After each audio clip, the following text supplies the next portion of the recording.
Hey, small group leaders. So we're a few days away from our upcoming series called House Church. We're going to be talking about the book of Acts and how the early church became this trusted and loving community when they didn't even have a building to go to. This is kind of where we're at in 2020 COVID time, right? It's so weird. We've gone from not meeting at all to meeting online to hanging out outside in masks, and now we're going to be able to have these home-based small groups, these house churches that we're going to call them, with you and with our amazing, amazing kids. We've got this coming up in just a few days, and we're so excited, and we're grateful for your time and your energy that you're going to pour into these kids with. And I hope that you'll have fun as well. So this video is just some tips on how to have a successful home-based small group or house church. Tune in for some awesome gifts. You're welcome.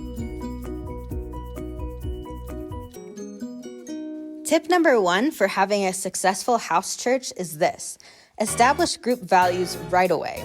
So, like any other group that is just forming, setting the tone for what you want your group to be right off the bat is crucial to its success. So the first week, you and your students will get a booklet that goes over our discussion questions and our series for the next month. It will have a space there where you can write your group values. These values could be anything from the way that you show respect to one another to the way that you listen to one another. It could be something as simple as everybody must contribute something every week. This answers the question, how do you and your students want to show up every week for each other and also yourself? So these rules are yours to initiate. Make sure to go through them every week and tell your students to keep each other accountable to them as well. Tip number 2 is this: give your students space for fun and for conversation. So at the beginning of our series of House Church, each of you will receive a leader backpack, and it will have games and suggestions of things to do when you're not sure how to fill your time. You'll also receive snacks and water bottles for every single week this month. Each week, you'll have about an hour and a half to spend with your students in your house church. Here's a suggested schedule for you to follow. You don't have to follow this to a T at all. It's just something that might help you break up the time. The first 30 minutes can be a hangout time. You can have snacks together. You can reflect on your week. You can get to know your students better during this time. The next 15 minutes will be a teaching video. This is what your discussion will be based upon for the night. After the teaching video is watched, you'll have 45 minutes to have your small group time. This is when you'll go over the discussion questions in the booklet and any other questions that come to your mind or your students' minds. You can have more conversation during this time. At the end of your small group time, we have a classic question of highs, lows, and weirds. This is just an example of a question that asks students to share more about their life. What was the best part about their week? What was the lowest part about their week? And what was something weird that happened that week? You'll also be able to play games here if you'd like. Tip number 3 is keep an eye out for your fat students in your house church. And no, there's nothing physical about this at all, but fat is a faithful, available, and a teachable student. These are students who want to be a part of your house church and want to be more involved. They want to have a relationship with you, so this is a place where you can ask yourself, how can I be a mentor to these fat kids? Can I give them any leadership in this house church? These are the students that you want to invest your time and energy into getting to know them. Yes, all of your students will be important in your group, but these fat students will be the ones who will be easy to talk to, communicate with, and to disciple. Here's tip number 4. Be prepared for awkward silences and chaotic conversations.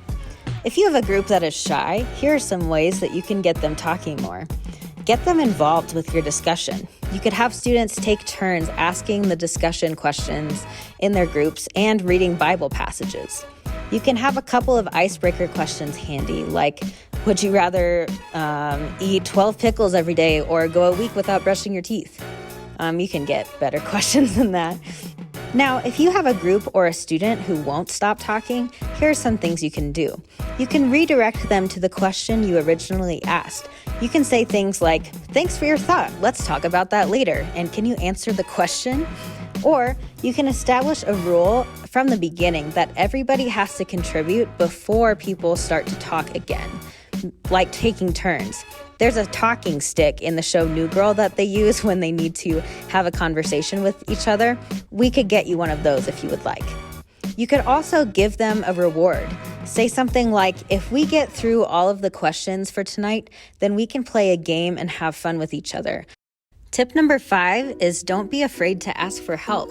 I'm going to give you my cell phone number and my email if you don't have it already. I want to say that you are not alone in leading your house church, and we want to support you in any way that we can. So please reach out with anything that you need. I'll be checking in with you all each week, and I would love to be a resource for you, someone to talk to, and just to hang out with you. I know that God is going to do some amazing, amazing things in our youth ministry this next month. And I pray that God will continue to show you his love and his mercies that are new every morning, that he'll show you his grace through these students and through your leadership of them. And I'm so grateful for each and every one of you. Thank you for the time that you're putting into this, and thank you for following God with what he wants you to do with your life. We love you. Have a great month, leaders.